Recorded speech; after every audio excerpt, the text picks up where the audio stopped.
Assalamualaikum warahmatullahi wabarakatuh. Alhamdulillahirabbil alamin. Wassalatu wassalamu ala asrofil anbiya'i wal mursalin wa ala alihi wa sahbihi wa man da'a bi da'watihi wa iltazama bi tariqatihi wa tarasama khutah jalal aqidatan islamiyatan asasan li fikratihi wa ahkama syar'iyyatan li jasri a'malihi wa masdaran li ahkamihi. Asyhadu an la ilaha illallah wa asyhadu anna Muhammadan abduhu wa rasuluhu la nabiyya ba'du. Sama sekali apapun yang Allah berikan kepada kita tidak ada gunanya sama sekali apapun yang Anda miliki. Muslimun, jangan mati kecuali Anda ini jadi seorang muslim. Maka kita berharap mudah-mudahan keimanan yang Allah berikan kepada kita mampu kita jaga, mampu kita kemudian rawat di dalam diri kita, dan ketika kita mati dan menghadap Allah, maka semoga kalimat terakhir yang kita ucapkan adalah kalimat la ilaha illallah Muhammadur Rasulullah.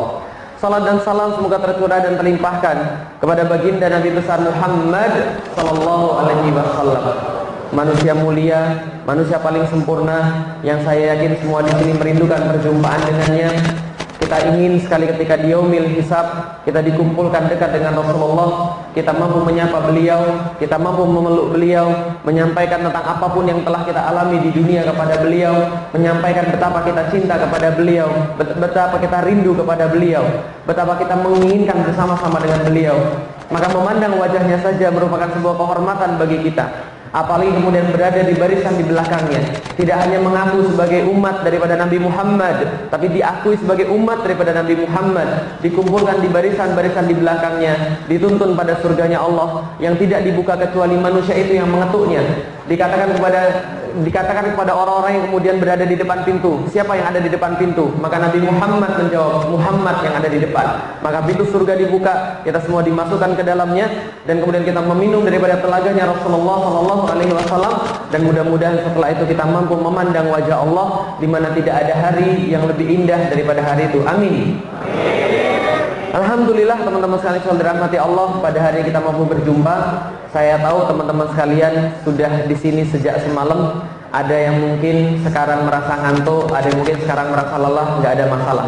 Ada yang mungkin sekarang sudah tidur, nggak ada masalah. Lah kenapa? Karena ini insya Allah majelis zikir, ini insya Allah majelis ilmu, ini insya Allah majelisnya Allah. Lah kenapa? Hidayah teman-teman sekalian, jangan kira hidayah datang daripada lisan saya, tidak sama sekali. Jangan kira hidayah datang daripada materi saya, tidak sama sekali. Jangan kira hidayah datang karena kehadiran saya, tidak sama sekali. Hidayah itu satu-satunya daripada Allah Subhanahu wa Ta'ala. Maka kalau Anda baca di dalam Al-Quran, maka di dalam Al-Quran semua hal yang berkaitan dengan ilmu, hikmah dan sebagainya, itu semua disampaikan dengan kata-kata Allah yang memberikan itu semua. Tidak akan ada yang bisa mendapatkan sesuatu manusia kecuali Allah yang memberikan. Coba lihat di dalam Al-Quran, yas'alunaka 'anir ruh, bertanya kemudian manusia tentang ruh. Qulir ruhu min amri rabbi, sesungguhnya ruh itu adalah urusan Tuhan kalian, yaitu adalah Allah Subhanahu wa Ta'ala. Wa ma utitum minal ilmi illa qalila, tidak akan diberikan kepada kalian ilmu itu kecuali sedikit. Berarti yang ngasih ilmu siapa? Allah atau manusia yang dapat? Allah. Yang ngasih ilmu Anda itu Allah. Tadi yang dibacakan oleh Ustaz Al-Khattab, yang salah dibacakan oleh seseorang yang lain. Walladzina utul ilma. Jadi utul ilma, yang diberikan kepada kalian ilmu itu. Artinya selalu dan selalu ilmu itu diberikan disandarkan pada Allah Subhanahu wa Ta'ala, diberikan kepada manusia.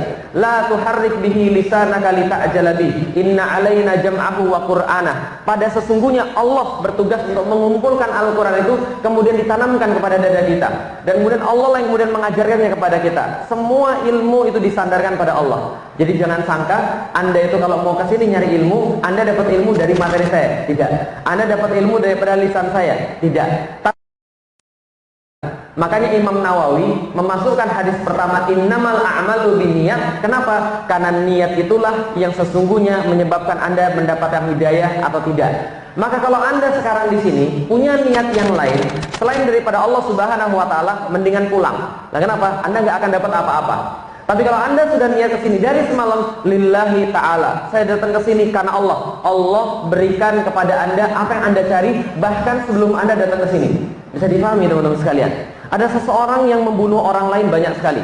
mau bertobat kepada Allah Subhanahu wa taala. Kemudian dia datang pada suatu pendeta. Dia tanya, "Pak pendeta, saya mau tobat, bisa nggak?" "Emang kamu ngapain?" "Saya bunuh orang, Pak." "Berapa yang kamu bunuh?" 99, Pak." "Kalau gitu bisa nggak saya tobat?" "Nggak bisa, dosamu sudah terlalu banyak." Dibunuh juga satu pendeta itu.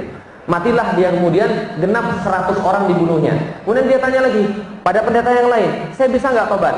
"Emang kamu kenapa?" "Saya sudah bunuh orang." "Berapa orang?" 100. Yang terakhir pendeta. Jadi jangan salah jawab aja gitu. Lalu kemudian dijawab sama dia, "Oh bisa kamu kalau mau tobat, tapi bukan di sini. Kamu pergi pada satu kota, temuin satu orang, dia bisa membantu pertobatanmu." Dia pergi ke kota itu dengan niatan mau tobat, di tengah jalan dia meninggal. Meninggal masuk ke dalam surganya Allah. Kenapa? Karena dia sudah diterima pertaubatannya bahkan sebelum dia bertobat. Paham teman-teman sekalian? Ketika niat teman-teman sekalian baik, datang ke sini dengan satu cara atau dengan lain cara, teman-teman akan diberikan oleh Allah ilmu. Karena ilmu itu tidak pakai perhitungan matematik. Betul begitu? Coba lihat, kenal Ustadz Adi Hidayat? Baru kesini kemarin ya?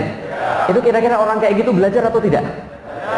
Tapi kira-kira kalau dengan perhitungan matematik belajarnya bisa nggak jadi kayak begitu? Nggak mungkin. Bisa dipahami kira saya? Nggak mungkin. Saya ya belajar. Saya juga belajar, saya juga baca buku, saya juga ngaji, saya juga berusaha menghafalkan Al-Quran. Tapi kalau cuma dengan aktivitas-aktivitas yang begitu-begitu saja, kira-kira kalau dengan akal Anda, logika matematik Anda, bisa nggak jadi kayak begitu? Nggak mungkin. Saya 15 kali pergi ke Topkapi, ke Turki, gitu kan ya. Kemarin pas kajian sama Ustadz Adi, dia jelasin, Topkapi itu masuknya lewat sini, ini anak tangganya berapa, ke kanan apa, ke kiri apa, penjaganya berapa, sebelah kanan kayak apa, sebelah kiri kayak apa, masuk ke sini ada begini, masuk ke sini kayak begini. Lalu saya tanya, "Anung sana baru berapa kali?" "Sekali." "Oh, berarti kayaknya saya bukan paling ahli lagi tentang Usmani." Karena kalau Anda cuma mengandalkan pada diri Anda nggak akan pernah dapat ilmu daripada Allah Subhanahu wa taala. Kalaupun Anda merasa dapat ilmu itu tidak barokah, teman-teman sekalian. Lah kenapa? Karena ilmu yang barokah adalah ilmu yang mengantarkan Anda pada kebenaran. Ilmu yang mengantarkan Anda lebih dekat pada Allah Subhanahu wa taala. Jadi yang pertama, kanan, jelas. Surga, neraka, jelas. Laki-laki, wanita, jelas. Dan kalau ada yang di tengah-tengah, biasanya bermasalah.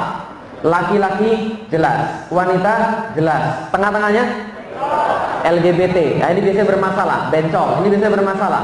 Jangankan di akhirat, di dunia saja sudah bermasalah. Contoh misalnya, laki-laki jelas, kalau meninggal ada doanya. Apa doanya? Allahumma fir lahu.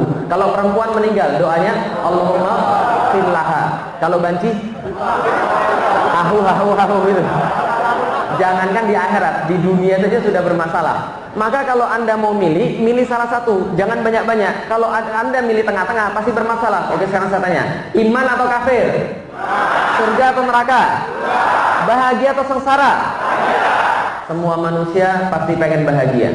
Sebejat-bejatnya seseorang, dia pasti pengen bahagia. Sejahat-jahatnya seseorang, dia nggak pengen anaknya jahat kayak dia. Dia pengen hidupnya bahagia. Tapi sayangnya banyak orang nggak paham tentang arti bahagia hakiki itu seperti apa. Orang yang miskin mengira duit itu bikin bahagia. Betul begitu? Makanya kalau ada orang yang pengen duit lebih banyak, biasanya dia orang miskin. Paham teman-teman sekalian?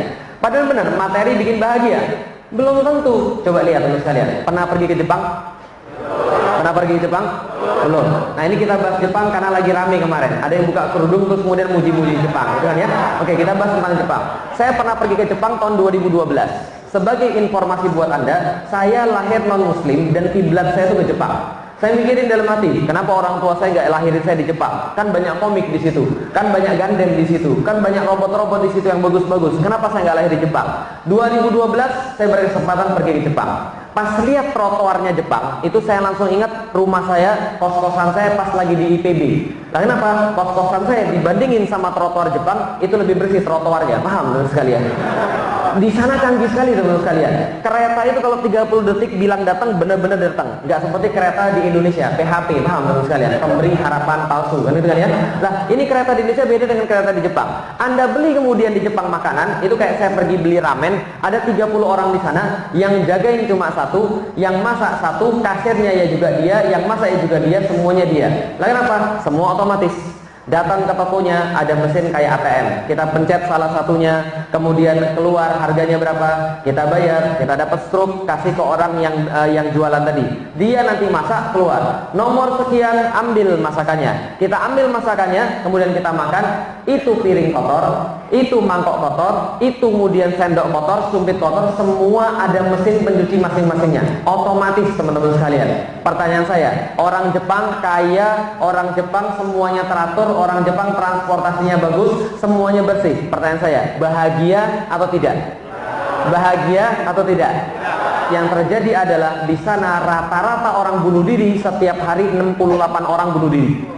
Berapa orang bunuh diri? 68 orang bunuh diri per hari. Lalu kemudian mereka bunuh diri gara-gara perkara-perkara sederhana. Apa? Dapat nilai ujian, dapat 2. Gue bunuh diri aja deh. Kira-kira gitu. Kemudian apa lagi? Putus pacaran, bunuh diri. Dibully, bunuh diri. Nonton sinetron, ujungnya gue nggak suka, bunuh diri. Semua orang tuh bunuh diri semua. Namanya mereka kira kebahagiaan ada pada fasilitas, kebahagiaan ada pada materi. Ternyata bukan. Teman-teman sekalian, Anda kalau merasa bahwa materi itu bisa membantu Anda bahagia, berarti Anda benar orang miskin. Karena hanya orang miskin yang pengen dapat duit banyak supaya dia bahagia. Paham teman-teman sekalian? Yang kaya belum tentu bahagia. Gak percaya? Lihat, bisa beli makan banyak belum tentu makan enak. Bisa beli kasur belum tentu bisa tidur. Betul begitu? Saya punya teman namanya Mas Cahyo. Mas Cahyo ini dikatakan lebih tidak beruntung daripada saya. Lah kenapa? Saya punya rumah, dia belum. Saya punya mobil, dia belum. Anak saya 4, dia anaknya baru 1. Orang pikir rezeki saya selalu lebih banyak daripada dia. Belum tentu. Suatu hari kita ngisi di Jogja, nginep di hotel yang sama, tidur di kamar yang sama, tapi ranjang yang berbeda. Lah kenapa? Bukan mahram, gitu kan ya? Lah, tapi di malam itu saya nggak bisa tidur seharian. Semalaman saya nggak bisa tidur, dia tidur nyenyak sekali. Berarti rezekinya lebih bagus siapa? Dalam hal itu rezekinya lebih bagus dia. Artinya tidak serta-merta orang lebih banyak duit lantas lebih bahagia. Ada orang bisa beli makanan banyak tapi makan gak enak. Lah kenapa? Pas mau makan, mohon maaf Pak, kolesterol, mohon maaf Pak, asam urat, mohon maaf Pak, darah tinggi, gitu kan ya. Masih mending anda ini yang masih muda, apa aja bisa makan tapi nggak bisa beli, sama aja. Saya cuma pengen ngasih tahu bahwa tidak serta-merta yang punya duit itu bahagia. Malah ada orang bilang, betul Ustaz, duit itu nggak bikin bahagia. Ada yang lain, katanya terkenal itu yang bikin bahagia. Saya pernah ngisi di Bali, Bali itu gede sekali kalau punya tempat. Itu ada satu panggung, saya sembunyi di balik sebelah kanan, gelap banget. Lah kenapa? Karena ditutup lampu semua supaya orang nggak tahu bahwa saya di belakang panggung. Tiba-tiba di kegelapan itu sendirian, tiba-tiba ada seorang perempuan datang ke saya. Masya Allah, saya langsung deg-degan. Lah kenapa? Jangan-jangan ini ujiannya Nabi Musa. Tahu Nabi Musa tuh. Nah, robek belakang atau robek depan atau robek belakang kan itu kan ya. Kalau robek depan, Nabi Yusuf gitu kan ya. Bukan Nabi Musa, Nabi Yusuf yang ganteng itu. Robek depan atau robek belakang gitu kan ya. Kalau robek depan berarti Yusuf yang salah. Kalau robek belakang berarti Yusuf yang benar. Saya khawatir, jangan-jangan ujiannya Nabi Yusuf ini. Ternyata mbaknya bilang begini, tenang Ustaz, ini bukan ujiannya Nabi Yusuf. Kalau Nabi Yusuf robek depan atau robek belakang. Kalau orang Medan insya Allah nggak ada yang robek. Nah kenapa? Sudah buka baju semua kan? Jadi ketika kemudian dia datang ke saya, dia bilang gini, Ustaz, mohon maaf Ustaz, saya mohon doanya Ustaz. Doa apa Mbak? Saya mohon doanya semoga saya jadi terkenal seperti Ustaz. Saya ini adalah artis yang belum terkenal aja Ustaz. Saya mohon doanya Ustaz supaya saya jadi terkenal. Saya bilang, cabut doamu Mbak. Lah kenapa? Saya ketemu artis puluhan. Yang tobat itu puluhan datang ke saya, bilang yang sama pada saya. Ustaz, dulu kami kira terkenal itu bahagia. Ternyata yang terjadi setelah kami terkenal, kami membohongi diri kami sendiri. Kami kayak pakai topeng. Orang nggak tahu tentang kami. Kami acting, Ustaz. Dan bahkan yang paling tahu tentang kami adalah sopir kami. Kami dada-dada seolah-olah bahagia, dada-dada seolah bahagia, masuk mobil, dada-dada lagi, naikin kaca. Disitulah kami yang sebenarnya. Sopir kami yang paling tahu tentang kami. Coba lihat, artis-artis banyak kena narkoba. Banyak. Kenapa? Karena mereka masih nyari bahagia. Paham teman sekalian? Bahagia bukan ada pada terkenal, bukan ada kemudian pada sesuatu yang lain. Ada orang datang pada saya, enaknya jadi ustadz. Lah kenapa? Hari ini bisa ke Medan, besok ke Bali, besok ke Bandung, besok lagi pergi ke sini, besok lagi pergi situ, naik pesawat terus. Saya bilang sama dia, oh jadi kamu ngira saya enak gara-gara saya sering naik pesawat? Iya ustadz, kan enak bisa naik pesawat. Langsung saya bilang, pasti kamu belum pernah naik pesawat ya? Iya ustadz, saya belum pernah naik pesawat. Orang belum punya duit, pengen punya duit, kira punya duit bahagia. Orang nggak terkenal, pengen terkenal, kira terkenal bahagia. Orang nggak pernah naik pesawat, pengen naik pesawat, kira naik pesawat bahagia. Apa yang terjadi? Saya naik pesawat bahagia? Enggak. Saya naik pesawat 75 kali setahun pada saat itu. 2013 saya punya penyakit yang sangat aneh. Apa? 15 menit ngomong, tiba-tiba ini tengkuk saya keras. Lalu kemudian tangan saya dari sini ke sini kebas, kaki saya dari pinggang sampai ke bawah kram, lalu mata saya berkunang-kunang mau pingsan. Biasa setelah seperti itu saya bilang, saya izin mau dulu ya. Lah kenapa istirahat? 15 menit istirahat baru ngomong lagi. Menderita atau tidak teman-teman sekalian? Menderita luar biasa. Lah kenapa?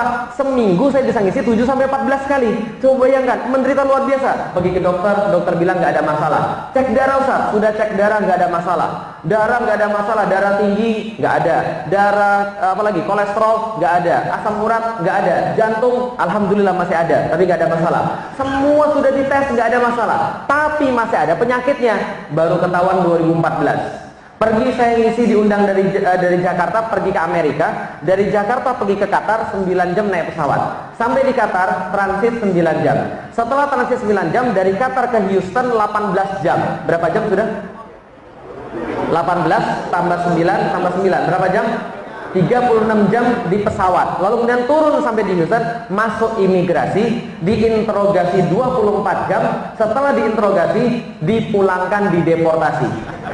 Balik lagi ke Indonesia 3 hari lagi 3 malam. Apa yang terjadi lagi? 2 hari 2 malam tadi. Apa yang terjadi kemudian? Lebih daripada 3 hari 3 malam. Saya ada di pesawat, nggak menginjakkan dengan benar, nggak tidur dengan benar. Yang terjadi adalah pulang Indonesia, penyakit saya hilang total. 2014 bulan Maret. Dokter baru tahu apa penyakitnya. Ustadz menderita depresi. Kenapa? Apa depresi itu? Stres tingkat akut. Ustadz menderita depresi. Lalu dia tanya, Ustadz merasa pusing berkelanjutan? Iya. Kapan Ustadz? Pas lihat airport. Paham sekalian? Lihat airport, malah saya tiba-tiba pusing. Nah kenapa? Ternyata hati saya belum ridho. Apalagi pas pergi ke Amerika, itu sebelum pergi ke Amerika baru ngisi berhari-hari, pulang ke rumah cuma untuk pamitan sama istri. Dek, Abi pergi ke Amerika ya 1,5 bulan. Istri saya bilang, Umi nggak ridho.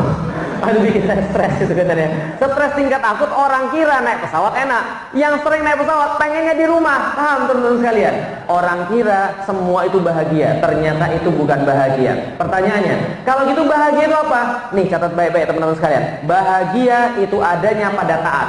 Taat pasti bahagia, maksiat pasti sengsara. Catat, taat pasti, maksiat pasti, taat pasti bahagia, maksiat pasti sengsara. Kalau Anda tahu tujuan hidup Anda, sekali lagi, kalau Anda paham tentang tujuan hidup Anda nggak akan pernah punya masalah dalam hidup, dan hijrah Anda akan terlihat manis luar biasa. Kalau paham masalah hidup. Contoh misalnya, dulu saya lahir bukan muslim. Kira-kira tujuan hidup saya apa kira-kira? Nggak ada sama sekali. Bagi saya hidup itu kayak kucing aja. Lahir, main-main, cari makan, udah gede dikit cari pasangan. Setelah cari pasangan, lalu kemudian punya anak. Anaknya gimana kira-kira? Anaknya gitu lagi, nggak akan berubah. Main-main, cari makan, lalu kemudian cari pasangan, punya anak. Anaknya gitu lagi. Bagi saya hidup gitu aja. Nggak ada kemudian tujuan hidup saya. Paling tujuan hidup saya pengen bahagia karena punya harta. Walaupun ternyata orang yang punya harta belum tentu bahagia. Ini hidup saya dulu, nggak punya tujuan sama sekali. Tapi bila kita ganti tujuan hidup kita tahu tujuan hidup kita nggak akan pernah punya masalah. Taat pasti bahagia, maksiat pasti. Contoh misalnya, karena di sini banyak anak-anak muda yang jomblo, katakan. Oh, alhamdulillah jomblo ya. Alhamdulillah. Tenang, jomblo itu bukan sebuah ujian. Tenang, tapi jomblo itu sebuah kutukan. Ya.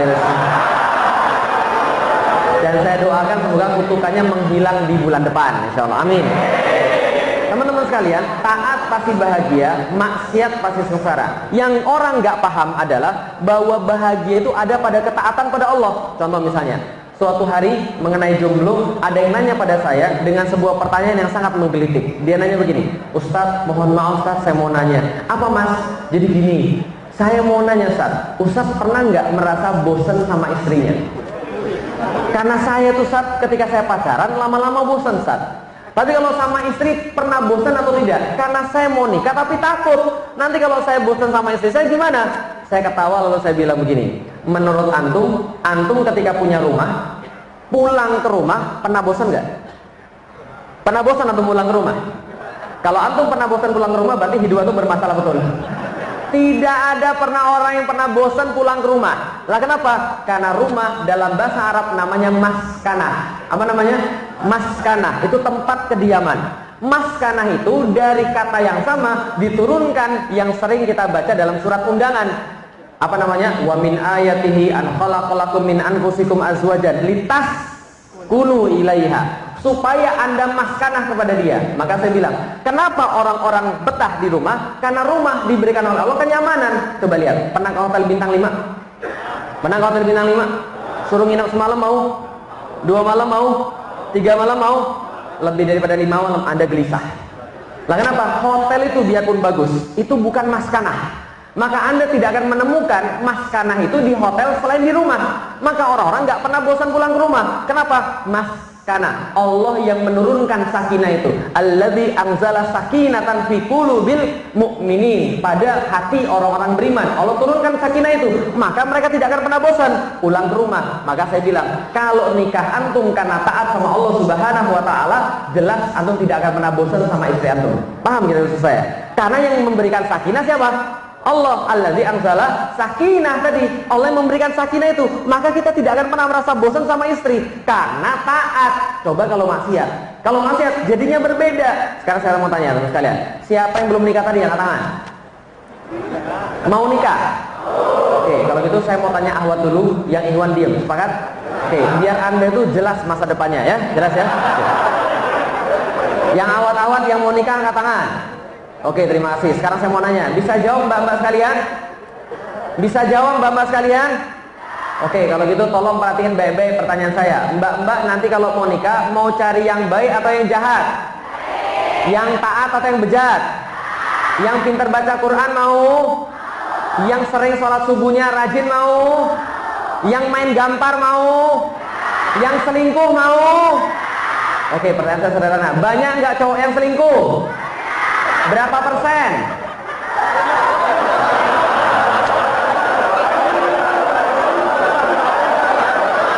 Mana tadi Ustaz Latif tadi? Ya Allah, begitu rendahnya kepercayaan terhadap diri Anda itu. Masa buka harga pertama sudah 90%? 90% laki-laki selingkuh. Mana tadi Ustaz Latif? Ini PR-nya banyak ini Ustaz Latif, Masya Allah. Ada yang lebih tinggi daripada 90? Ada yang lebih tinggi daripada 90? Berapa? 100. Kelakuan kalian itu orang-orang Medan ini. Masya Allah. 100% katanya. Oke, coba kita lihat. Mau tahu berapa persen mbak-mbak sekalian laki-laki yang selingkuh? Mau tahu? Mau tahu berapa persen? Ada penelitiannya. Makanya saya kan suruh bilang, kalau saya ngomong pasti ada datanya. Jadi gini cerita mbak sekalian. Ada sebuah penelitian yang mengatakan berapa persen laki-laki selingkuh, berapa kecenderungan laki-laki selingkuh. Perhatiin baik-baik, ini yang meneliti mahasiswa psikologi. Hasilnya itu valid karena metode penelitiannya valid, tapi judulnya agak sedikit bombastis. Apa judulnya? Judulnya begini, ternyata 3 di antara 2 laki-laki cenderung selingkuh. Berapa? Oh enggak kebalik. Berapa? 3 di antara 2 laki-laki cenderung selingkuh. Loh, satunya siapa Ustaz? Kan tadi ada 2 laki-laki yang selingkuh 3. Yang satu siapa? Yang satu LGBT yang tadi, paham?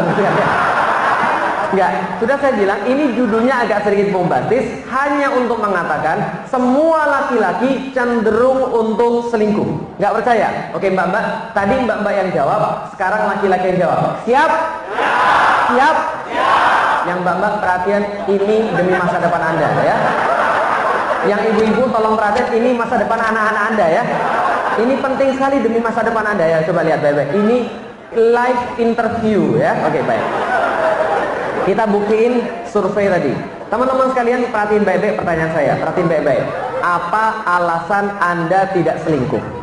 Tapi jawabannya tidak boleh karena Allah. Jelas? Oke, berikan pada saya alasan Anda tidak selingkuh, tapi jawabannya tidak boleh karena Allah. Jadi jawabannya karena takut Allah, nggak boleh. Jelas ya? Oke, kenapa Anda tidak selingkuh? Sayang mama. Nah, sayang mama.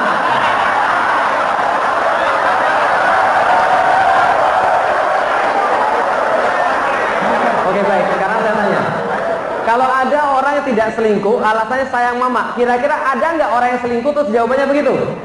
Ada, batal. Oke, ada yang lain? Ada yang lain? Kenapa kira-kira? Kenapa ada nggak mau selingkuh? Nggak ada yang mau, jujur banget antum gitu kan? Kenapa orang nggak mau selingkuh kira-kira? Karena sayang. Itu yang selingkuh-selingkuh bilang sayang atau tidak? Sayang atau tidak bilangnya?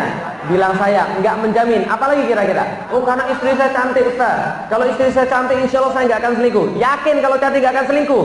Oh, belum jaminan. Lah kenapa? Hati-hati. Jebakan yang fana pada zaman now adalah Anda diminta mengukur segala sesuatu dari materi. Betul begitu? Yang namanya kehebatan diukur dari materi, yang namanya ketinggian diukur dari materi, semua diukur daripada materi. Padahal enggak. Contoh misalnya, zaman sekarang seolah-olah cewek yang bagus itu yang materinya bagus, yang fisiknya bagus, betul kan ya? Yang rambutnya ikel-ikel, bercahaya. Kalau saya digantung pakai kemudian tusuk konde, lalu kemudian digini-gini tiba-tiba bergerai gitu kan ya. Yang kemudian apa namanya kulitnya putih, kemudian halus. Kalau seandainya ada nyamuk kemudian nempel kepleset gitu kan ya. Ya seolah-olah kayak begitu, padahal belum tentu. Lihat di Instagram saya coba. Kalau Anda nggak percaya, kalau zaman sekarang, zaman orang semua dinilai daripada fisik. Lagi keren-keren. Aksi bela Islam. Yang komentar di bawahnya. Cek ih kami kakak, ada pelangsing, pemutih, peninggi, pembesar gitu. Seolah semuanya bagus semua kalau yang besar-besar kan gitu kan ya. Ini menjadi masalah besar. Padahal teman-teman sekalian, saya kasih tahu yang mbak-mbak, hati-hati. Kalau Anda sibuk untuk memoles fisik saja dan Anda lupa pada sesuatu yang lain, hati-hati. Besok akan datang seorang laki-laki yang cuma lihat fisik Anda, dan kalau laki-laki melihat fisik Anda, menikahi Anda karena fisik Anda, catat baik-baik kata saya, 3 hari setelah nikah, rumput tetangga lebih hijau. Betul? Laki-laki hijau semua. Paham kira-kira saya? Karena nggak akan pernah bisa laki-laki diikat secara fisik, nggak akan bisa. Lah kenapa? Laki-laki itu pasti perlu yang lain. Makanya teman-teman sekalian, kalau ada orang perempuan itu tidak mau diselingkuhi, maka cari dengan jalan Allah. Taat pasti bahagia, maksiat pasti sengsara. Ngomong-ngomong, pacaran itu taat atau bahagia? Sorry, taat atau maksiat? Pacaran taat atau maksiat? Ustaz, jangan gitu dong, jangan digeneralisir semuanya, kan nggak semua pacaran maksiat. Oke, kalau gitu saya tanya, kalau gitu kamu pacaran ngapain? Saya nggak ngapa-ngapain Ustaz. Kalau nggak ngapa-ngapain, ngapain pacaran? Paham teman sekalian? Oh enggak Ustaz, saya cuma pegangan tangan doang. Kalau antum baru pacaran 3 minggu, pegangan tangan doang, saya masih percaya. Tapi kalau antum sudah pacaran 3 tahun masih pegangan tangan doang, mubazir dong, paham? Nggak mungkin, nggak mungkin. Mbak-mbak sekalian, saya kasih tahu, kalau Anda datang ke sholat subuh berjamaah ini lagi diantar pacarnya gitu kan ya. Yuk kita sekarang pacaran Islami. Ya, gimana pacarnya? Malam minggu zaman now. Gimana cara kita bareng-bareng ada kajiannya Ustaz Falik, kita datang ya. Oke, kalau Anda masih pacaran sekarang, saya kasih tahu. Kalau pacar Anda cuma cukup pegangan tangan doang, sementara Anda sudah pacaran lama, hati-hati itu bukan cowok beneran. Ya, hati-hati itu bukan cowok beneran. Kenapa? Karena kalau cowok beneran tidak akan cukup pada pegangan tangan doang. Betul? Nah, ini cowok sejati semua. Berarti Ustadz ngaku dong kalau cowok yang nafsu. Betul, cowok ya pasti nafsu. Kalau nggak nafsu nggak ada antum semua, paham menurut kalian? Nggak mungkin pacaran itu biasa-biasa saja. Pacaran itu maksiat. Maka kalau Anda mulai dengan maksiat, Anda pasti berakhir dengan kesengsaraan. Ingat, taat pasti bahagia, maksiat pasti sengsara. Kalau Anda mulai dengan pacaran, Anda mulai dengan maksiat, Anda pasti berakhir sengsara. Lah kenapa? Bagaimana mungkin dia nggak selingkuh? Dia sudah latihan. Paham teman-teman sekalian? Coba lihat, selingkuh sama pacaran, beda atau sama? Beda atau sama? Sama-sama pegang tangan orang yang belum dinikahi, sama-sama merayu yang belum dinikahi dengan rayuan pulau kelapa kan itu kan ya. You are my everything, I need you, I love you, I miss you dan sebagainya kan itu kan ya. Lah ini mana yang terjadi? Maka kalau dia sudah maksiat sebelum nikah, catat kata-kata saya, orang ini akan lebih bermaksiat setelah nikah. Paham kira-kira saya? Lah kenapa? Semua manusia sama. Tapi sebaliknya, kalau maksiat pasti sengsara, taat pasti bahagia. Lihat muka saya, kira-kira dulu saya pacaran atau tidak? Berarti Anda tidak meremehkan saya ya. Dulu saya pacaran 4 tahun. Setelah 4 tahun saya pacaran, wallah, demi Allah, andaikan Allah tidak menyelamatkan saya dengan Islam, saya pasti sudah menghamili anak orang. Serius, ini serius saya mau kasih tahu. Teman-teman akhwat, Anda kira laki-laki itu mencintai Anda? Anda kira laki-laki itu sayang sama Anda, peduli pada masa depan Anda? Enggak sama sekali. Laki-laki itu orangnya pemburu. Dia punya satu target, kalau sudah selesai, hilang semua rasa yang lain. Bisa dipahami dulu sekalian?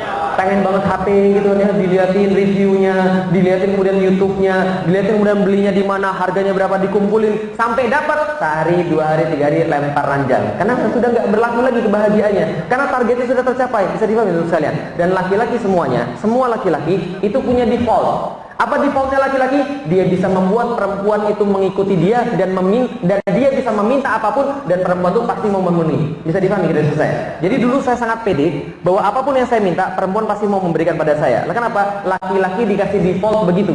Ar-rijalu qawwamuna 'alan nisa. Sesungguhnya laki-laki itu adalah pemimpin bagi perempuan. Maka kalau ada pernikahan yang laki-lakinya nggak bisa ngatur perempuan, itu bukan laki-laki sejati, paham sekalian? Karena laki-laki itu secara default orang maksiat saja bisa ngajak perempuan ngapa-ngapain aja. Bisa dipahami gitu saya. Apapun yang saya minta pasti perempuan mau kemudian untuk memenuhi. Lah kenapa? Semua default laki-laki seperti itu. Makanya banyak kejadian yang aneh-aneh. Nah, dulu ketika saya pacaran 4 tahun, untungnya zaman dulu beda dengan zaman now. Zaman dulu pacarannya masih budiman. Lah gimana pacarnya? Pegangan tangan berdua gitu kan ya. Kalau misalnya ada teman, itu teman bapak kita, pisah dulu gitu kan ya. Satu baru balik lagi kan gitu. Nah, ini zaman dulu, dan zaman dulu pacarannya nggak mesum. Lah kenapa? Zaman dulu tuh saya nggak tahu bagaimana ceritanya orang bisa hamil. Paham belum sekalian? Yang lahir tahun 80-an, angkat tangan. Yang lahir tahun 80-an. Yang lahir tahun 80-an, 70-an. Dulu sensor itu masih bagus. Jadi dulu ketika saya lihat sinetron itu, sinetronnya begini, cewek cowok lihat-lihatan lebih dekat lagi, ciuman, habis ciuman gelap hitam. Setelah itu lanjut scene-nya hamil. Oh, berarti hamil itu karena ciuman. Lalu saya bilang sama pacar saya, apapun bisa kita lakukan, tapi kita jangan ciuman. Nah, kenapa? Saya belum siap aja. Karena saya nggak tahu apa yang terjadi waktu itu. Pacaran zaman dulu masih pacarannya culun, cupu kan gitu kan ya. Nah, kemudian ketika kita sudah pacaran 4 tahun, setelah 4 tahun saya bertemu dengan Islam. Setelah bertemu dengan Islam, saya bilang pada pacar saya, "Dek, kamu sayang sama saya?" "Sayang." "Saya juga sayang sama kamu. Karena kamu sayang sama saya dan saya sayang sama kamu, kita putus saja." "Loh, mau putus sih?"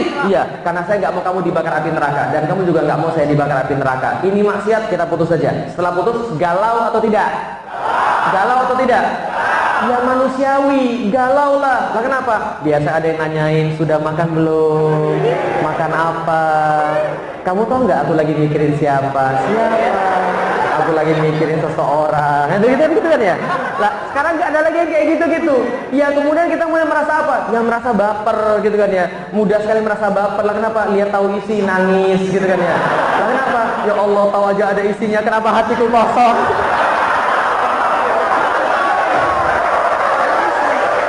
Jadi artinya bisa kita lihat adalah bahwa ini yang terjadi. Memang betul setelah kemudian saya putus pacaran galau. Tapi bagaimana cara supaya tidak galau? Ingat baik-baik teman-teman sekalian, cinta itu tidak dapat diciptakan, tidak dapat dimusnahkan.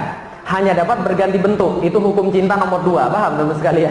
Lah, maksud hukum cinta nomor 2 itu adalah apa? Kalau Anda mencintai seseorang, lalu Anda kemudian melepaskannya karena Anda tahu itu salah, maka alihkan ke yang lain. Yang saya lakukan apa? Baca sirah nabawiyah, baca kemudian tentang Allah seperti apa, belajar tauhid seperti apa, belajar Islam seperti apa. Dari situ cinta kita kepada manusia dialihkan menuju cinta pada Allah Subhanahu wa taala. Dan itu cara menghilangkan galau. Lah kalau Anda kemudian memilih yang benar, putus pacaran masih galau, berarti ada masalah pada Anda. Ada yang bilang pada saya gini, "Ustaz, saya sudah baca, udah putusin aja Ustaz. Setelah itu saya putus Ustaz, tapi saya masih galau Ustaz. Saya tidak bisa melupakan dia Ustaz. Dia selalu membayang-bayangi saya Ustaz. Tolong lumpuhkan otak saya Ustaz." Masya Allah udah nih.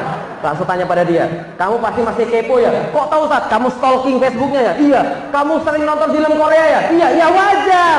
Sekalian. Karena dia melakukan seperti tadi, masih mengingat-ingat lagi. Sudah, lepaskan fotonya semua, ganti nomornya, jangan stalking Facebook, jangan stalking Twitternya, jangan buka Instagramnya. Kalau gitu Anda baru bisa move on. Setelah saya move on, 4 tahun setelah saya masuk Islam, baru kemudian saya siap untuk menikah. Saya bilang pada bapak saya, "Pi, Felix siap untuk menikah." Bapak saya tanya, "Sudah punya calonnya?" "Saya sudah punya calonnya, ini fotonya." Bapak saya bilang, "Orang mana?" "Orang Jawa, orang Pati." "Sudah dilamar?" "Belum." "Lamar dulu, nanti lapor lagi sama Papi." Saya langsung lamar ke sana. Alhamdulillah, singkat cerita, karena saya ganteng saya diterima. Jadi ceritanya panjang dan melibatkan sholat subuh juga, alhamdulillah. Jadi gini, pas saya main ke kampungnya, saya sholat subuh di situ, saya sholat asar di situ, saya sholat zuhur di situ, sholat maghrib di situ, semua sholat di situ. Nah, kenapa? Karena memang saya numpang tidur di situ. ketika saya sholatnya semua di masjid, itu orang-orang sekampung pada bilang ini, itu calon mantu Pak ini kayaknya orang soleh ya. Lah kenapa? Sholatnya di masjid. Oh, Masya Allah. Singkat cerita saya diterima. Saudara diterima, maklum bapak saya tanya, dia perlu berapa untuk walimahan? Sebentar, saya bilang, saya tanya dulu. Saya bilang, ibu mohon maaf, ibu perlu berapa untuk walimahan? Orang Jawa. Yang orang Jawa katakan? Yang orang Jawa, nah orang Jawa kan begini ya, sukanya kan andam asor gitu kan ya, unggah-ungguh gitu kan ya, pura-pura, nggak usah, nggak apa-apa, biar kami saja, sudah nggak apa-apa gitu kan ya. Orang Jawa kan gitu kan ya, kakinya diinjek, mohon maaf, ini kaki saya keinjek mas gitu kan. Sama orang Batak dibilang, mata kau di mana? Gitu. Orang Jawa kan begitu kan, sama kayak calon mertua saya, nggak usah, nggak apa-apa, biar kami saja. Hati-hati ya, yang orang Jawa saya nasihatin, jangan bawa sikap kayak begini nanti ketika sudah sampai di akhirat, berbahaya. Lah kenapa? Nanti Allah bilang, silakan orang Jawa masuk surga, nggak usah, saya di luar saja. Akhirnya ketika dia nggak mau jawab, bapak saya bilang, ya sudah, kasih aja 5 juta. Saya kasih 5 juta dari bapak saya kepada calon mertua saya, dibuatkanlah walimahan sederhana, dan saya nggak punya duit untuk beli mas kawin. Karena duit saya cuma 1,5 juta. Pelajaran bagi antum yang muda-muda, jangan pernah pikirkan duit. Begitu antum pikirkan duit untuk melakukan suatu ketaatan pada Allah, antum sudah syirik sebenarnya. Paham itu saya? Udah mau taat saja, nanti Allah yang bikinkan jalan insya Allah. Nah, saya cuma punya duit 1,5 juta, saya bilang pada bapak saya nggak punya duit untuk beli mahar. Lalu kemudian bapak saya bilang, kamu perlu apa? Saya perlu ya seadanya saja, seperangkat alat sholat. Bapak saya kasih saya 3,5 juta. 3,5 juta, saya beliin gelang, saya beliin cincin, saya beliin seperangkat alat sholat. Alhamdulillah singkat cerita, kita menikah. Setelah menikah, catat baik-baik, orang taat dapat ujian, orang maksiat dapat ujian. Pertanyaannya, mending maksiat dapat ujian atau taat dapat ujian? Orang baik mati, orang jahat mati. Mending mati baik atau mati jahat? Paham kira-kira maksud saya? Maka kemudian setelah saya nikah, saya dapat ujian karena saya orang baik. Apa ujiannya? Masya Allah, pergi ke Jakarta nggak dapat kerjaan sama sekali teman-teman sekalian. Uang 1,5 juta habis dalam kurang waktu 1 bulan. Dan dalam waktu 1 bulan saya mendapatkan kabar. Apa? Mulai muncul prasangka pada Allah. Hati-hati, mulai muncul prasangka pada Allah. Ya Allah, orang lain berzina dapat anak ya Allah. Aku ngarap-ngarap anak aku nggak dapat ya Allah. Ya Allah, orang lain bermaksiat dia engkau kasih anak ya Allah. Itu orang liberal anaknya banyak ya Allah. Kenapa saya punya anak yang pertama saya harapin yang bisa membuat saya sama bapak saya jadi kemudian diperbaiki hubungannya karena ada anak ini saya harap. Kenapa nggak datang ya Allah? Istighfar. Lah kenapa? Kamu tuh hidup untuk apa sih? Kalau kamu hidup untuk Allah, maka apapun yang Allah kasih bisa dimanfaatkan di jalan taat. Istighfar pada Allah. Kemudian apa yang saya lakukan? Duit tetap nggak ada. Akhirnya saya kemudian berkata sama istri saya, kamu punya motor kan? Iya. Saya jual motor istri saya teman-teman sekalian. Motor istri saya itu alhamdulillah kemudian saya jual 3 juta saya jual. Ternyata tetap nggak cukup. Di tengah-tengah kemudian bahaya seperti itu, Allah memenuhi janjinya. Allah langsung angkat saya menjadi pedagang dan nggak tanggung-tanggung pedagang emas. Mas kawin istri saya jual. Wah, luar sekali.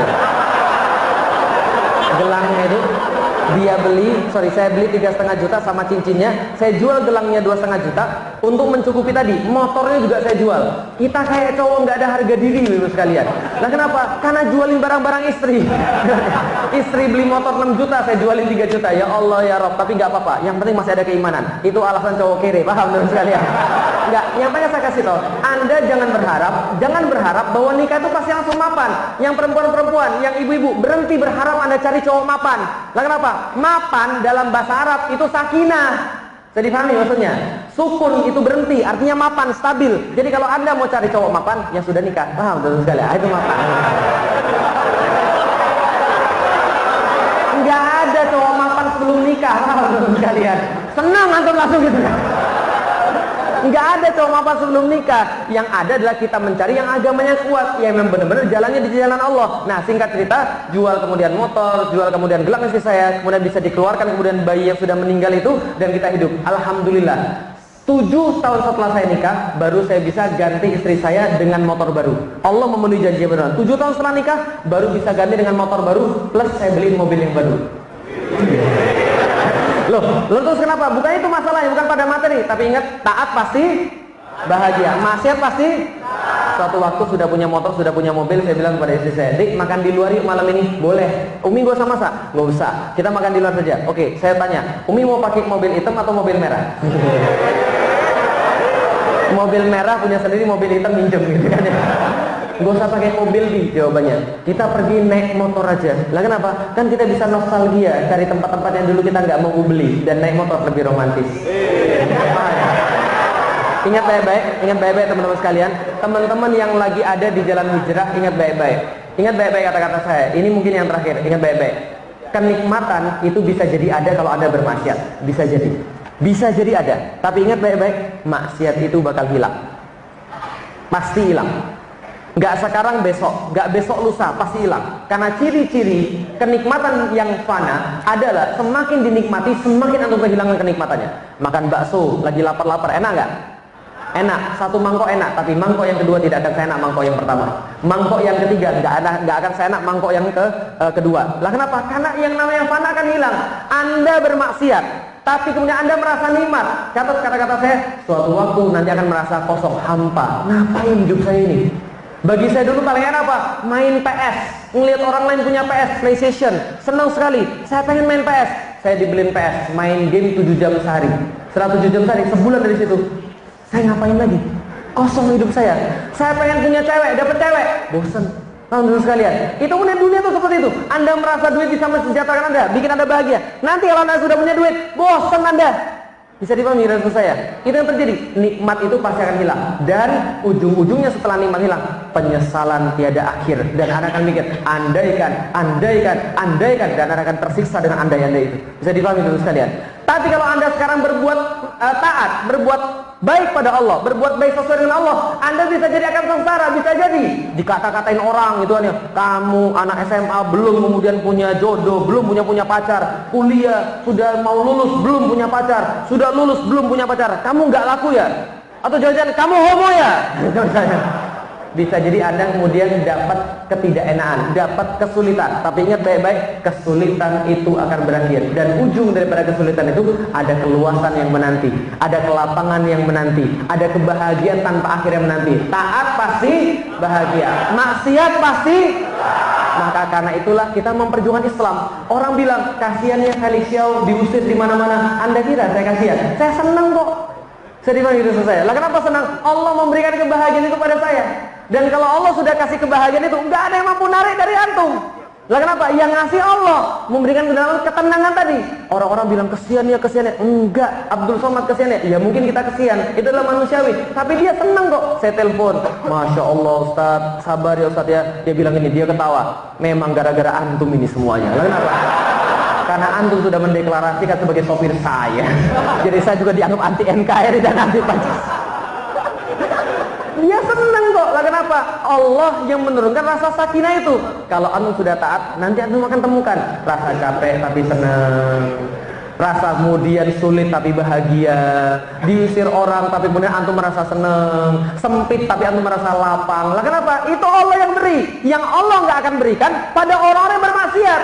Paham teman-teman sekalian? Maka ingat baik-baik teman-teman sekalian, ada perkara-perkara yang Allah berikan bagi seluruh manusia. Itulah rahmannya Allah. Tapi ada yang Allah berikan hanya bagi orang-orang yang beriman. Itulah rahimnya Allah. Maka jangan bangga antum ketika antum punya dan orang kafir juga punya.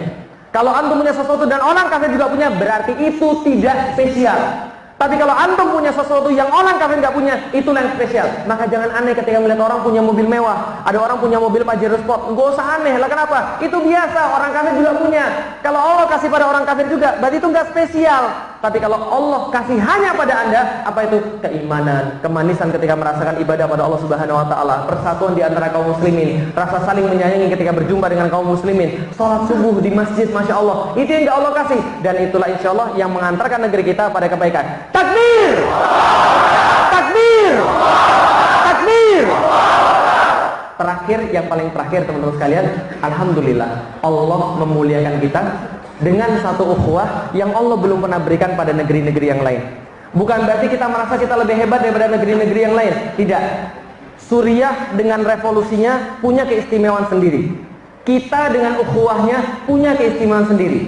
Al-Aqsa yang sekarang diuji punya keistimewaan sendiri. Tapi Allah memberikan pada kita satu ukhuwah yang belum pernah ada sebelumnya. Saya masuk Islam tahun 2002 teman-teman sekalian. Dan semenjak saya masuk Islam, yang saya pikirkan dalam kepala saya adalah apa? Persatuan kaum muslimin. Bagaimana caranya? Persatuan kaum muslimin. Enggak terlihat sama sekali. Sampai kemarin tahun 2016. Masya Allah, ketika saya ditanya, siapa yang menang kira-kira Ustaz? Pasti penista agama. Orang itu pasti menang. Lah kenapa saya bilang pasti menang? Duitnya banyak, jaringannya banyak. Secara logika mustahil kemudian dia bisa kalah, nggak mungkin. Tapi masya Allah, manusia punya rencana dan manusia lemah.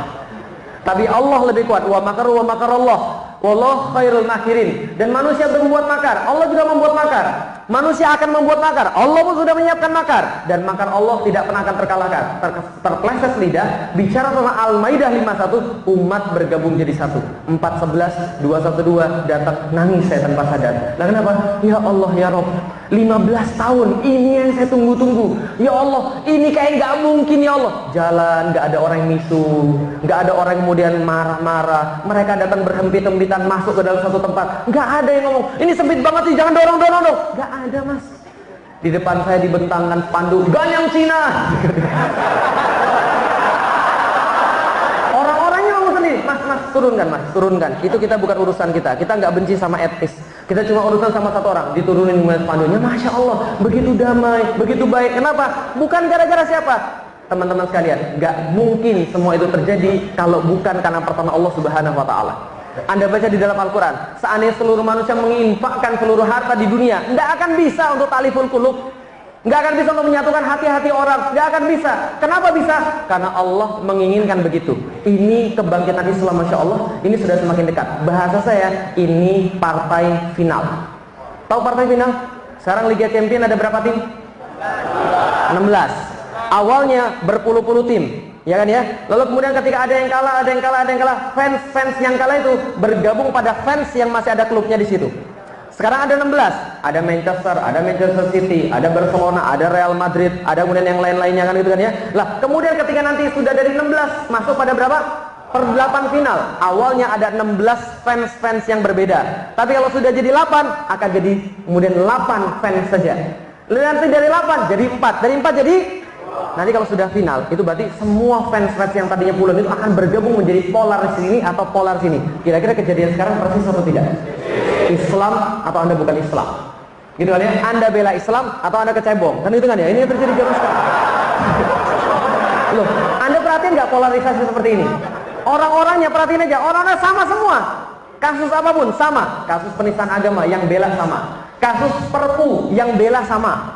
Itu ya, kasus yang kemarin, yang bela juga sama, yang nyinyir reuni 212, orangnya sama juga. Perhatiin saja, terjadi polarisasi, partai final. Ini mengingatkan saya ketika saya baca Sirah Nabawiyah pada 3 tahun terakhir dakwah Rasulullah Sallallahu Alaihi Wasallam. 3 tahun terakhir dakwah Rasulullah Sallallahu Alaihi Wasallam diwarnai dengan satu kisah di mana mereka sudah putus asa bagaimana caranya untuk melobi Rasulullah, karena mereka datang, ini cara terakhir kita. Kalau nggak begini kita nggak tahu lagi gimana caranya. Gimana? Kita ajak Muhammad win-win solution. Tapi ini adalah jebakan kita. Bagaimana caranya? Muhammad, gini aja. Kita tahu agama kita beda. Kita tahu Tuhan kita beda. Itu kata kafir Quraisy. Jadi kalau kafir Quraisy saja zaman dulu nggak pernah bilang agama sama. Baru orang Indonesia bilang agama sama. Orang kafir Quraisy sadar. Jadi sejahil-jahilnya kafir Quraisy itu masih sadar agama itu beda, Tuhan itu beda. Orang Indonesia bilang agama sama. Itu kalau sampai kafir Quraisy bisa bangkit dari kuburnya, gitu kan ya. Dia kan bilang, orang Indonesia jenius banget. Kenapa gua nggak kepikir ya? Lah, dia aja bilang begini, Muhammad, agama kita beda, Tuhan kita beda. Tapi gini saja Muhammad, gimana kalau begini saja? Setahun kamu nyembah Tuhan saya, setahun kami nyembah Tuhan kamu. Kamu nyembah Tuhan saya setahun, saya nyembah Tuhan kamu setahun. Win-win solution kan? Udah jadi nggak ribut, nggak usah repot, nggak usah kemudian jadi huru-hara kayak sekarang. Lalu kemudian ternyata yang menjawab bukan lagi Rasulullah, yang menjawab langsung dari Allah. Qul ya ayyuhal kafirun la a'budu ma ta'budun wa la antum 'abiduna ma a'bud wa la ana 'abidum ma 'abadtum wa la antum 'abiduna ma a'bud lakum dinukum waliyadin. Orang-orang kafir, perhatian baik-baik. Anda sesembahan Anda beda dengan sesembahan saya. Saya tidak sembah apa yang kamu sembah. Kamu tidak menyembah apa yang saya sembah. Dan saya tidak menyembah apa yang kamu sembah. Tuhanmu, Tuhanmu, Tuhanku, Tuhanku. Agamamu, agamamu. Agamaku, agamaku. Bisa dipahami teman sekalian? Enggak ada kemudian. Lah kenapa? Enakan di dia, enggak enak di kita. Katanya win-win solution. Lah Tuhan dia ada 300. Bisa dipahami teman sekalian? Tuhan dia ada 300 di Ka'bah. Tiap kali dikelilingi disembah. Kemudian kan ya, lah tambah Tuhan satu, nggak ada masalah bagi mereka. Tapi Tuhan kita cuma satu, tambah satu, tauhidnya hilang. Takbir. maka kita nggak mau. Tuhanmu, Tuhanmu, Tuhanku, Tuhanku, nggak bisa. Dari situ orang kafir Quraisy berkata, Muhammad nggak bisa diomongin, Muhammad nggak bisa dinegosiasi. Ya sudah kalau itu, bunuh Muhammad. Di rapat Darun Nadwah, seluruh petinggi-petinggi Quraisy kata-kata bunuh Muhammad kemudian dikeluarkan. Langsung Abu Thalib bilang, kalau kalian berani meneteskan darah Muhammad sedikit saja, maka Anda berurusan dengan kaum Bani Abdul Muthalib dan berurusan dengan kaum Bani Hashim. Catat itu baik-baik. Semua yang ada juga bilang begitu beberapa. Lantas orang-orang kafir Quraisy mayoritas kemudian berkata, kalau itu biarlah Muhammad dan siapapun yang bersimpati kepadanya, siapapun yang menaruh kemudian perhatian kepadanya, walaupun dia termasuk agama Muhammad, dia kami boikot sekarang juga. Zaman dulu orang kafir Quraisy juga punya perpu, paham teman sekalian? Jadi kalau sekarang Anda baru keluar perpu, telat Anda, paham teman sekalian? Karena zaman dulu dia sudah pernah, paham teman sekalian? Ini yang terjadi. Nah, ketika terjadi seperti itu, 3 tahun itulah Rasulullah mengalami masa-masa yang sangat sulit.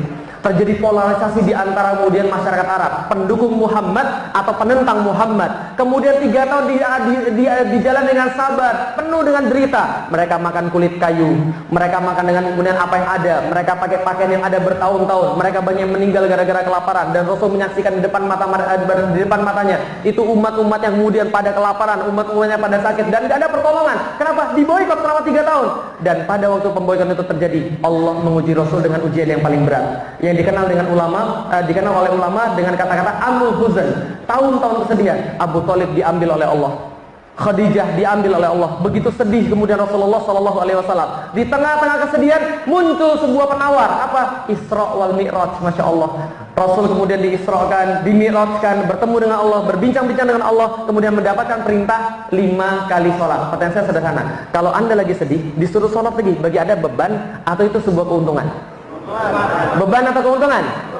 Yang masih merasa beban, nggak apa-apa, nggak apa-apa. Yang masih merasa sulit bangun subuh, demi Allah, nggak apa-apa. Lah kenapa? Jangan sangka Anda yang lebih berat datang ke masjid itu lebih dikit dapat pahalanya. Bisa jadi Anda lebih berat bangunnya, lebih susah melangkahkan ke masjid, itu lebih besar pahalanya daripada yang mudah bangunnya lalu kemudian langsung ke masjid. Bisa dipahami?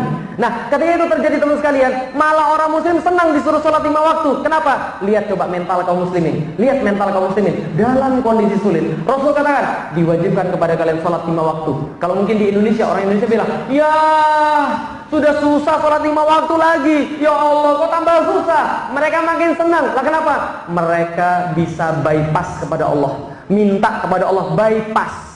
Allah kemudian sampaikan kemudian sholat dengan kemudian seluruh rukun-rukunnya, termasuk Alhamdulillahirrabbilalamin Ar-Rahmanirrahim Maliki yaumiddin Iyyaka na'budu wa iyyaka nasta'in Ihdina siratal mustaqim Siratal ladzina an'amta alaihim Ghairil maghdubi alaihim waladhdallin. Ya Allah, Iyyaka na'budu wa iyyaka nasta'in, kami beribadah padamu sekarang ya Allah, sekarang kami minta padamu ya Allah. Kenapa? Karena engkau bilang di dalam Al-Quran, wasta'inu bis sabri wassalah. Ya Allah, minta, kata Allah, minta kepada saya, datang pada saya yang punya masalah, yang punya kemudian kengerian, yang tidak aman, ayo datang pada saya, minta pada saya. Ya Allah, sekarang saya minta pada engkau ya Allah, saya minta pada engkau ya Allah, saya minta ya Allah, negeri ini agar baik, negeri ini agar kemudian sejahtera, negeri agar kesentosa, negeri ini agar aman, bahwa Islam kemudian tegak memimpin dunia, bahwa Al-Quran dan As-Sunnah bukan hanya menjadi bacaan tapi menjadi praktek dalam kehidupan kemudian berbangsa dan bernegara. Minta pada Allah dengan cara apa? Sholat. Gak sampai setahun dari situ teman-teman sekalian, Allah menganugerahkan kemenangan yang besar pada umat muslim, menganugerahkan kemenangan besar dengan tegaknya Islam di Madinah. Takbir!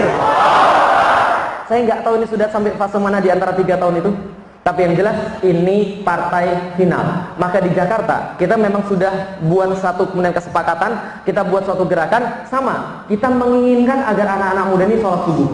Lah kenapa? Karena kalau bapak-bapak yang sholat subuh itu sudah biasa. Lah kenapa? Sudah diintai malaikat maut. Kalian. Lah kalau dia masih nggak berubah, keterlaluan. Tapi kalau anak-anak muda ini, ya. Jadi kalau teman-teman sekalian, ini panitia punya data anak-anak muda yang datang di sini. Punya data. Kalau belum punya data, saya mohon nanti panitia ngumpulin data, nanti di WhatsApp. Jadi begitu di WhatsApp, anu sudah siap untuk kemudian pergi ke masjid mana saja yang diminta. Bulan depan, insya Allah kita ramaikan sholat subuh minimal 2.000 orang di masjid ini. Datang, semua datang. Siap? Siap. Takbir. Ini serius loh. Lah kenapa? Karena ini adalah penentuan partai final. Dalam partai final itu antum harus istiqomah. Dalam partai final musuh akan mengeluarkan seluruh jurus-jurus yang dia punya. Dalam partai final nggak ada lagi yang ditahan-tahan, jangan nahan-nahan, jangan-jangan disinilah ini adalah kemudian partai final dan kita nggak tahu bangkitnya Islam dari mana. Dan saya berharap bangkitnya Islam dari Indonesia insya Allah. Nah, kenapa? Dari ujung sampai ke ujung, dari ujung barat sampai dengan kemudian sebelum Indonesia, seluruh umat-umat sudah diberikan oleh Allah secara berganti-gantian. Semua sudah diganti-gantikan, mulai dari Persia, geser pada Romawi, geser lagi pada Islam, pada Utsmani, semakin lagi di sini, semakin di sini, ujung-ujungnya balik lagi ke Indonesia insya Allah. Cuma bangsa ini yang belum dapat giliran untuk memimpin dunia dengan Islam insya Allah. Siap memimpin dunia dengan Islam? Ya. Takbir! Dan insya Allah momen Al-Aqsa ini menjadi momen bagi dunia untuk persatuan. Sebagaimana Al-Maidah 51, suarakan pada semua orang, kalau andaikan satu orang bisa mempersatukan seluruh rakyat Indonesia, maka momen Al-Aqsa ini adalah momen yang diberikan oleh Allah untuk mempersatukan umat muslim. Kenapa? Tidak mungkin orang yang beriman tidak ada kecintaan pada Al-Aqsa. Yang memberikan bukan manusia, yang menanamkan kecintaan itu adalah Allah Subhanahu wa Ta'ala.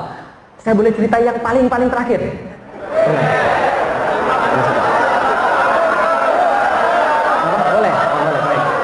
Anda tahu Masjid Hagia Sophia? Anda tahu Masjid Hagia Sophia? Tahu, Masjid Hagia Sophia itu dibangun oleh orang-orang Yunani ketika mereka punya kerajaan namanya kerajaan Konstantinopel. Konstantinopel buat satu gereja terbesar di dunia namanya Hagia Sophia. Gedenya kayak apa? Kayak Istiqlal sama parkir-parkirnya, kira-kira begitu. Gede sekali Hagia Sophia itu, Masya Allah. Terkenal di seluruh dunia. Ditaklukkan oleh Muhammad Al-Fatih pada tahun 1453. Ditaklukkan oleh Muhammad Al-Fatih, dan apa yang terjadi setelah ditaklukkan? Setelah itu dia taklukkan, dia bilang, jangan lagi ini diubah jadi selain masjid. Ternyata diubah jadi selain masjid. Kenapa? Orang Yunani protes. Karena itu adalah simbol mereka. Jangan dijadikan sebagai jangan dijadikan sebagai masjid. Kami tidak diterima. Mustafa Kemal kemudian menjadikan itu sebagai museum sampai dengan sekarang. Dan ketika ada rencana mau jadiin lagi sebagai masjid, orang Yunani protes lagi. Kalau Anda berani menjadikan sebagai masjid, maka kami tidak akan tinggal diam. Ini penghinaan kepada kami dan kami akan protes di forum-forum dunia. Maka tidak ada yang bisa menjadikan sebagai masjid sampai dengan sekarang. Erdogan kemarin ngetes mau jadi sebagai masjid. Oh, kami mau jadi Hagia Sophia sebagai masjid. Protes langsung orang Yunani. Lah kenapa? Ternyata Erdogan bilang, enggak kok, bukan itunya, tapi pinggirnya doang jadi masjid. Karena pinggirnya jadi masjid, sekarang azan sudah bisa berkumandang di Hagia Sophia.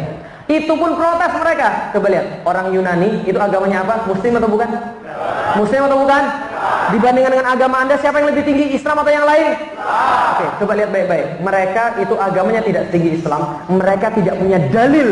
Nggak ada dalil sedikit pun di dalam kitab-kitab mereka tentang kesempurnaan dan keistimewaan daripada Hagia Sophia. Tapi begitu itu mau diambil menjadi simbol Islam kembali, mereka protes, mereka marah, mereka tersinggung, mereka mengerahkan segala-galanya. Sekarang saya tanya sama antum, itu Al-Aqsa diucapkan oleh lisan Nabi atau tidak? Bukan lagi diucapkan oleh lisan Nabi. Allah katakan, Subhanallazi asra bi 'abdi lailan minal masjidil haram ilal masjidil aqsa. Allah sebutkan di dalam Al-Qur'an. Allah sebutkan kemuliaan-kemuliaannya. Rasulullah kemudian menyampaikan, Allahumma barik fi Syam. Ya Allah, berkailah orang-orang yang ada di Syam. Berkailah orang-orang yang ada di sana. Saking banyak pujian Rasul kepada Syam. Rasul katakan, Syam itu terakhir nanti akan menjadi benteng keimanan kaum muslimin. Akhlak-akhlak orangnya baik di sana. Kalau sana sudah disebut-sebut begitu, zaman dulu disebut-sebut begitu, sahabat pengen hijrah ke Syam, banyak yang meninggal di sana. Maka Rasul katakan itu bumi para nabi yang debu-debunya menghilangkan dosa-dosa yang berjalan di sana, Masya Allah. Itu disebut oleh Rasul, disebut oleh Al-Quran. Pertanyaan saya, antum ridho Al-Aqsa sekarang diambil sama orang? Ridho atau tidak? Takbir! Ini insya Allah akan jadi momen persatuan umat muslim di dunia. Ini partai final, jangan kasih kendor. Maka antum harus kemudian tanda tangan tadi. Tanda tangan kemudian saya siap untuk sholat subuh dimanapun diminta oleh panitia. Saya mau pergi ke masjid itu. Untuk apa? Antum harus syiar. Orang-orang yang tidak suka pada Islam, mereka syiar setiap hari. Kalau antum nggak mau syiar, lalu antum mau apa lagi? Kalau antum tidak mengharapkan banyak pahala dari sini, lalu antum mau berharap dari mana lagi? Bisa dipahami teman-teman sekalian. Kalau seandainya Allah sudah berjanji pada antum nggak percaya lagi, lantas siapa lagi harus berjanji pada antum? Gitu kan ya? Coba lihat, ketika saya bilang sama antum, Mas, rumahnya di mana Mas? Oh, rumah saya di Medan. Insya Allah saya datang ke sana. Hari apa Ustaz? Besok Insya Allah. Jam berapa Ustaz? Ba'da asar Insya Allah. Jam berapa Ustaz? 3:30 saya datang sana. Yakin Ustaz? Yakin. Anda semangat nggak mempersiapkannya? Semangat. Nanti datang Ustaz Ali, Masya Allah. Ayo segera sembelih ayam, lalu untuk makanan. Segera kemudian kasih yang bagus. Segera ini, segera itu. Persiapan semua. Dibanding saya bilang begini, Mas, saya mau datang ke rumah Anda. Kapan Ustaz? Gak tahu. Besok bisa jadi. Lusa bisa jadi. Tahun depan bisa jadi. Minggu depan bisa jadi. Tapi saya nggak tahu. Pokoknya kalau nanti saya datang. Jam berapa? Iya, saya juga nggak tahu kapannya. Apalagi jamnya berapa? Nggak tahu saya. Anda lebih semangat yang mana? Yang pertama atau yang kedua? Yang pertama, pertanyaan saya sekarang sederhana. Itu orang kafir. Orang kafir itu nggak dijanjikan sama Allah sesuatu pun. Antum dijanjikan oleh Allah Subhanahu wa taala kemenangan ketika antum memperjuangkan Islam. Kemuliaan ketika antum memperjuangkan Islam. Surga kalau Anda mati memperjuangkan Islam. Pertanyaan saya, itu janji sudah ada sama antum. Terus antum masih nggak mau mempersiapkan lagi? Antum masih nggak mau bersemangat? Lalu apa lagi yang dijanjikan pada antum? Paham teman-teman sekalian? Takbir! Siap berjuang partai final? Takbir! Assalamualaikum warahmatullahi wabarakatuh.